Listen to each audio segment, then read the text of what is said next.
Hi, this is Bobby from Horse Center Studio, and welcome back to my series of videos for using my painting kits to paint a red chestnut stablemate. In the last videos we went through the supplies in the painting kit, and we also did our base layer on the model. After the last video I went back and I did a couple more layers on her tail, another layer on her mane, I did her back legs, and then I just turned her over, skipping the bottom of the hooves because those will be a different color later. But I just turned her over and I made sure that I got her fully covered. Just took my brush with the body color, little bits of body color, and kind of swept under the jaw and under the legs and little areas that I still saw the primer or that streaky greenish one layer color going on. So she is now fully covered with our base layer, the red chestnut. And now we're going to move on to doing the darker shading along the top line and on the legs and face. And real quick, I want to take a moment to talk about references. References are really good to work from. There's an endless variety in horses, and so it's you don't necessarily have to stick exactly to a reference depending on what you're doing, because I feel like almost always whenever I'm like, oh, horses don't look like this or do that, then I'll find an example of a horse that looks like that. But anyway, I'm just going to show you an idea. I can pull it in here. These are pictures of a chestnut stallion, and I just want to highlight kind of what we're going for with the darker shading in particular. As you can see, it tends to be along the top line. So you've got the neck, shoulder, down into the front leg, down the back. Now this particular horse, it doesn't come down very far on him, only maybe halfway down the barrel. Some horses especially will be dark, all the way down, with a lot of dappling and fun things happening. But there are examples of just the very top line here is darker, and then it'll go down the hip normally, down the back leg on these muscles. And then another place that chestnuts are often darker is the knees and hocks. You can see inside and out. He's really dark in his knees and hocks, and he's got some boots on, but usually the fetlock joint is darker too. And then their cannon bones are usually lighter, or like the body color. And then you can also see, like, this is kind of what I would call the body color, like his base color in here. And then you can see here is the pangray. I don't know if that's how you pronounce it, but that's the lighter color that we'll be doing later. And you can see he's lighter, really up under here, like under here, inside the legs. And we'll be doing that later. But my process, my order of things is I paint the whole horse what I consider the base color. And then I do the dark shading, and then I come in later and I do the underside lighter shading. So that's kind of what we're going to be doing. And it gives you a bit of an idea of what we're going for. There's a bunch of pictures of this guy on this page. These books are amazing. I want to mention them too. I will show you. I got my camera pretty close to my desk, so it's hard to get in there. This one is Horse and Mule, Images for Artist Reference and Inspiration. There's a whole series of these books, and they are by Sarah Trigay. I'm sorry if I'm pronouncing that wrong. But she has written a lot of books about pastels and different things like that. She has a whole series of these reference books. There's several of them in the series. I think I have all of them. I got them on Amazon. She might have them on her website. I'm not sure, but I did buy all of them on Amazon, and I use them all the time. They are full of amazing reference pictures. Every breed, color, pose, even tack and costumes. There's just amazing things in these books. I use them all the time. Pinto patterns, draft horses, mules, ponies, foals. I highly recommend these. They're inexpensive, and especially for what you get. Yes, if you're looking for a good reference source, highly recommend these books. So now that we have an idea of what we're going for, this is what you'll need for the darker shading. You'll need your horse, and we're still going to be working out of the first strip of paints, the ABC. You'll need your palette, your craft sticks for scooping your paint out, and then toothpicks for mixing your paint.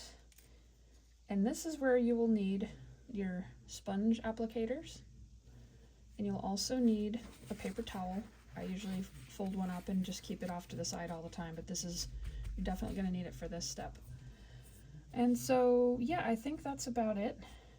Let's get going. I'm actually going to skip the paint mixing step in this video just because I'm trying to not make all these videos 20, 30, 40, 100 minutes long.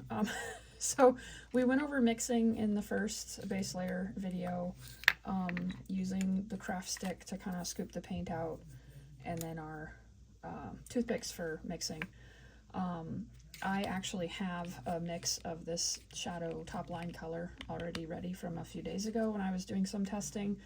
I did my Scotch tape method of sealing it for later, and so I'm just gonna go back into this to demonstrate how to apply it. But the recipe, and this will be in your printed instructions too, the recipe for this shadow color is, we're going to start with the body color. So it's going to be 4 parts of A, which is burnt sienna, 1 part of B, which is metallic copper, and 1 part of C, which is burnt umber.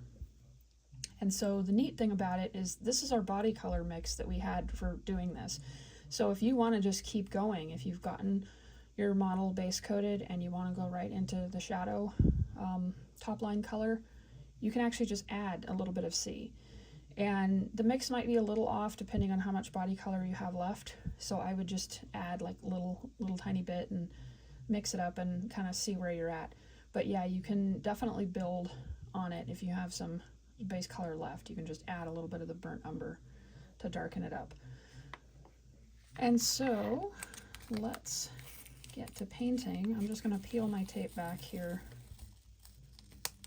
and just kind of roll it over in case I end up with some left and want to save it again. So this is how I do the top line color. We're going to take our sponge applicator, and like I said in the supply video, this is your makeup wedges. I cut them down into smaller wedges, and then I take my scissors and I round off the widest part to make a roundish shape. So what you want to do is you're going to dab it just very lightly into the paint. You want to get just barely any paint on there, as little as possible, so we still got kind of a big blob. Now at this point you can take one of your toothpicks and you can kind of scrape it off. If you want to save what you've got here, you can scrape it off and kind of put it back in your paint. Then we're going to take this and we're going to dab it on our paper towel a couple times until it's pretty light like that. What you want is just barely any paint on here. And then we're going to start on our horse. I always start from the very top, like the spine. So the top of the neck, top of the back is where I first apply it, because sometimes if it goes on darker than you think, it's better for it to be up there, because they tend to be darkest along the top, along the spine. So we're gonna it's kind of just a dabbing, kind of dab blot motion. And we're just gonna keep doing that. We're gonna get a little tiny bit of paint, dab some of it off onto the paper towel. And you don't want to go back over the same spot that you've done. You want to let it dry, because one thing about these sponges is if I keep dabbing that spot, it'll actually start to pull the paint off, and you'll start to see the body color kind of popping up in there again. So I dab it and then move on. It's kind of like my get in, get out type of thing, I guess. And hopefully you can see that there's a little bit of darkening happening there and a little bit along in here. What we're going for, what I go for when I do this is a very subtle transition, because you can always darken it later.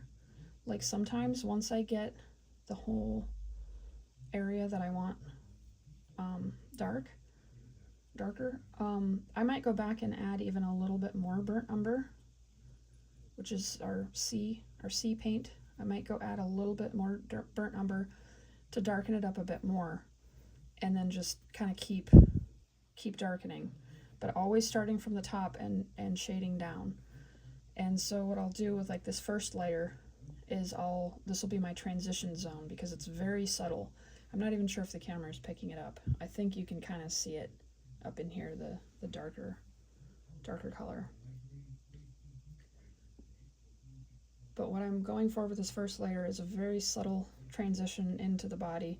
And then if I want to darken it up, I start, I add a little more burnt umber, color C, and then I do the sponge thing again, and I'll start along the spine again, and I'll bring it down, but I'll stop above that transition. And so that's how you can get a really nice blended transition. People say that acrylics you can't really blend very well, and there are blending gels, blending mediums, and things that you can try. I don't have a whole lot of experience with them. I've tried them once or twice, and I just really wasn't happy with the results.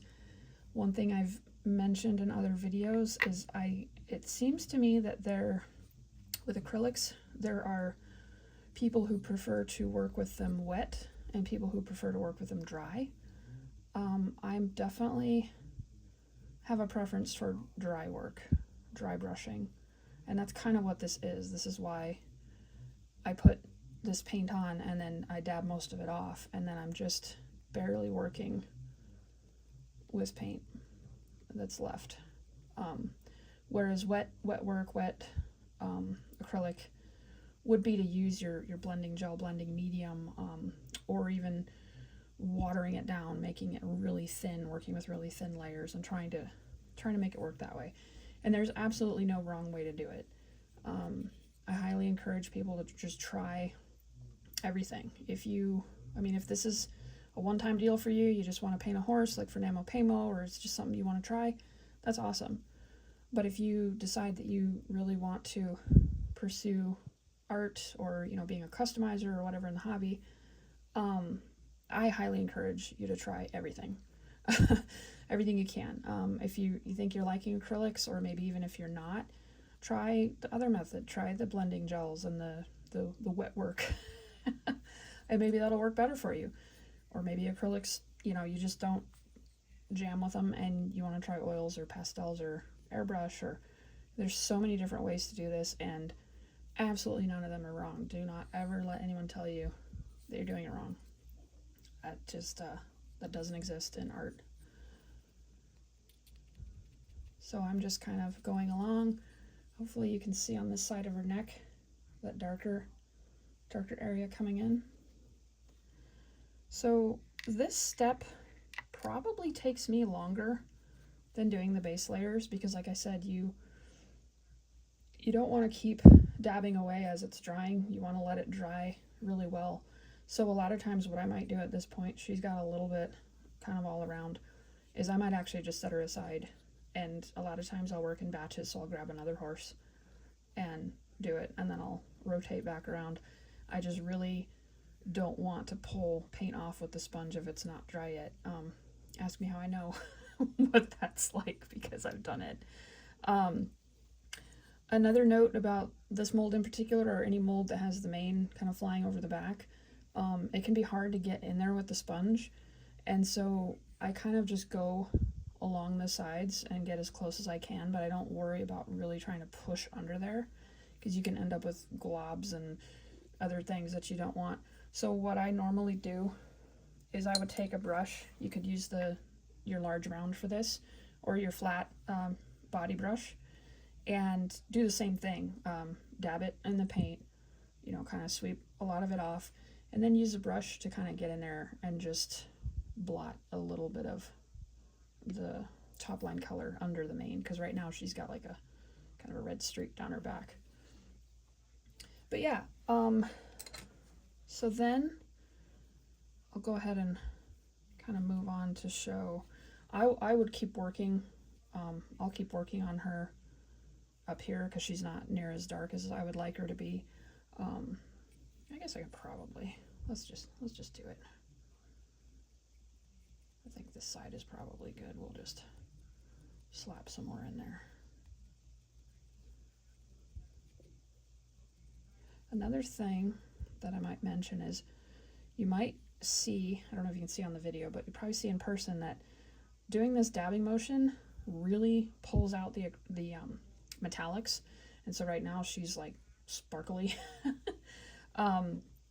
It's just kind of, I think, the way that it works, because the metallic, you know, it's like got little tiny metallic flakes. And this body color, when we brush painted, they're more mixed in. When you're sponging it, it kind of exposes the flake a bit more. But what I will say is later on, when they're sealed, it really does tone that down. They won't be so glittery, unless you like the glittery look. I kind of think it's pretty sometimes, but. So yeah, she's getting a little darker. Hopefully you can see her shoulder and her neck, bringing some more dark colors in. I do the face a lot of times too. A lot of horses have a darker face. So I'll just do the definitely down the front of the face, and often around the side of the jaw, or the cheek, sorry. A lot of times the kind of like the forehead, bridge of the nose, and the cheeks will be dark. So I usually just blot some on there while I'm at it. And then for the legs, I showed you how they're darker a lot of times down these muscles in the legs. I'll just kind of hit those a bit. And then for the hocks, a lot of times I'll almost just kind of rub it on just a little bit, kind of like after I've already dabbed paint. I'll kind of just do a little rubbing on the hocks, because it's really okay for the hocks to be darker. As you saw in that reference I showed you, his hocks were pretty dark.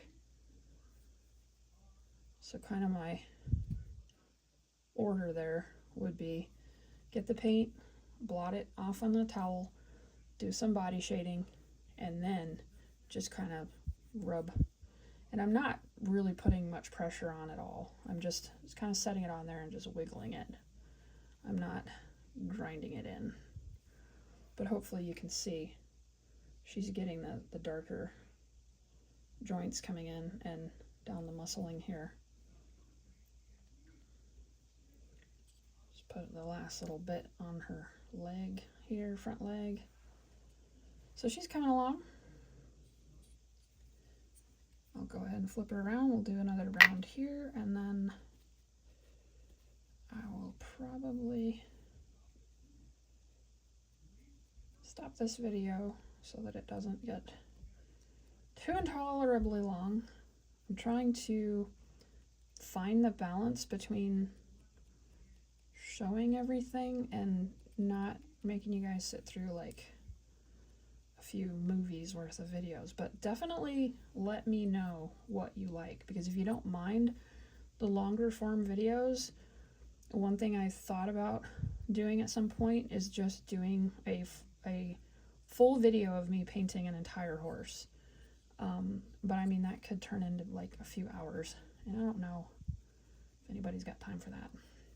But I suppose once you watch all of these back to back, it might end up being a few hours anyway. But definitely let me know, because I'm kind of flying blind with what people want. A while back I had asked if people like long or short videos, and it kind of got a mix of both. And so both is good. I can try to do both, but I would really like to do more tutorials. Yeah, we'll start back up here. Would really like to do more tutorials. Painting, customizing, herring, tag making. I kind of do everything, so I think it would be a lot of fun to share more of that kind of stuff. So definitely let me know if you guys like long videos, you just want to kind of sit and chill and watch me do stuff, or if you want me to kind of get to the point and be like, this is how you do it. All right. I think at this point I might stop and just let her have a drying session. And yeah, I hope that helped explain how I do the darker shading on her. Hopefully it's coming across on camera. It's still very subtle at this point, and like I said, some horses are subtle, they don't have a lot of shading, and then some horses are really dramatic and just have a lot of dark and light and dapples and all kinds of fun things. So it is totally up to you what you want to create. You can work off of references. It's always a good idea if you are going for realism, or if you are just wanting to make your own dream horse from your brain, that is totally fine too. But yeah, she's starting to get a little more dramatic, a little bit of color changes there. Another thing that I'll mention, since we're on the dark shading video, another place that you can use your dark color mix, and I'll go ahead and demonstrate that. I wasn't going to, but I should do it now, because while you have your dark paint mixed, you can take your small detail brush, and this is how you can add dimension to the manes and tails. Got a little bit more of a glob on there than I wanted. Sweep some of that off. So an easy way to add dimension to chestnut manes and tails, and I do this all the time, is take your dark shading color, put it on your little detail brush, and then what you want to do is kind of put it in the lower parts of the mane. So in the cracks and crevices and darker areas of the sculpt, just lay some of that shadow color in there. And you can always do this later, but the thing about that is if you used up your top line mix, you got to make some more, which is fine. But if you kind of come to the end of a session and you want to use up a little bit more of your paint or get a little bit more progress done, you can do this. So what I'm doing is I'm just adding some more like shading and depth to her hair. And I'm just going into the darkest, or the, well, yeah, darkest, deepest parts of the sculpt on the hair. And hopefully you can see that she's getting like some darker lines in there. And I'll do this on both sides. And I'll do the tail too. I'll just throw some in here.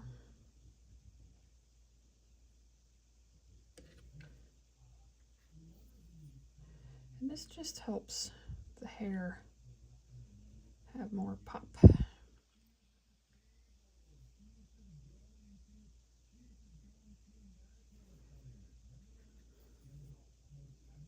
There's a little too much paint. And it doesn't have to be perfect. Nothing is perfect. Another tip for detail, you might see that I'm doing it without thinking, but I should probably explain. If you're holding your hand out like this, you might shake or you might have trouble getting in there. So one of the absolute best tips for painting any kind of small things or miniatures is to brace your hand. And so you might have seen, I need to explain it, but you might have seen that I'm bracing my hand on my other hand. And so I'm holding the brush, and then I'm always keeping contact with my hand or something else. And that steadies everything so much more, and so you can get in here and do hopefully do some nice steady lines. That'll definitely come in handy later on when we do like hooves and these teeny tiny eyeballs that these guys have. It's a really, really good thing to do to help you stay steady, because I know I couldn't do this with any kind of precision if my hand was out in the air. It just makes it a lot harder. So yeah, just a general idea. I will go around and do both sides of the mane and tail, laying in a bit of darker color. And yeah, hopefully that helps. I will, in between videos, I'll get her darkened up. I'll probably do at least one more round of the sponging, and then I'll do the dark lines in her mane and tail. And then I'll see you on the next one, and we'll start doing the Pangair, those lighter areas that we saw in the picture underneath here. All right, thanks for watching. I'll see you guys in the next one. Bye.